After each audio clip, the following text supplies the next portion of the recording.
Selama ini ada tandingan antara media-media tandingan antara ada yang menuduh bahwa itu TPMBB bunuh, kemudian ada juga yang menuduh bahwa itu TNI Polri yang bunuh. Informasi pasti dan kita sedang langsung komunikasi dengan kampung bahwa itu menurut Bapak Ibu yang sedang menyaksikan sendiri di atas, mereka sampaikan bahwa itu betul.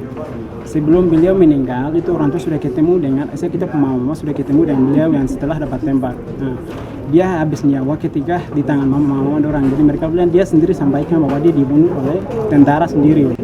Maka tentara tidak bisa lempar batu lalu kemudian sembunyi tangan. Memang betul-betul ini atas nama keutuhan negara yang kemudian telah menghabiskan nyawa atau membunuh seorang hamba Tuhan, maka mengaku bahwa itu bagian daripada operasi militer yang harus dilakukan dan yang sudah dilakukan. Kami mahasiswa dan belajar ke atas asal sekolah Sudut Jayapura menyikapi bahwa yang penerapan militer sebesar-besar di Kabupaten Intan Jaya merupakan hal yang betul-betul melanggar konstitusi. Karena ini di luar prosedur hukum, sekalipun ini merupakan kewenangan absolut pemerintah pusat yang harus dilakukan, tapi juga melihat kepentingan kondisi masyarakat itu sendiri. Karena di Hitadipa sendiri ada 3 gereja, kemudian 1 SD, 1 SMP, dan ada beberapa gereja yang sedang mengungsi kemana-mana. Itu yang pertama. Dengan hal ini kami menyatakan sikap bahwa yang pertama kami meminta kepada pemerintah pusat agar segera menurunkan Komnas HAM untuk menginvestigasi kasus ini.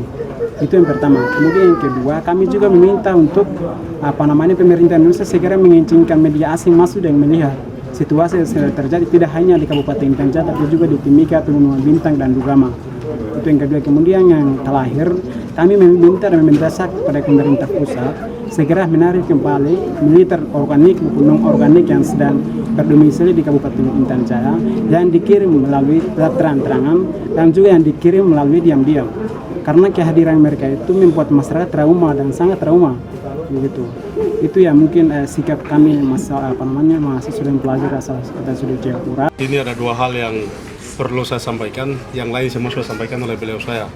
Yang pertama adalah pemerintah Intan Jaya jangan hanya bicara di media. Permasalahan dan persoalan seperti ini itu harus turun langsung lapangan. Bukan hanya lapangan, tapi harus koordinasi, komunikasi tingkat atas, dalam hal ini Presiden, kemudian Komnas HAM Pusat. Itu yang pertama. Kemudian yang kedua, ditunjukkan juga kepada pemerintah daerah bahwa kalau mereka turun ke lapangan tidak bisa, tapi mereka harus ke Timika karena semua pengendalian sistem TNI, mereka dibangun asrama besar-besaran di Timika, asrama TNI dari seluruh Indonesia untuk pengamanan seluruh tanah Papua.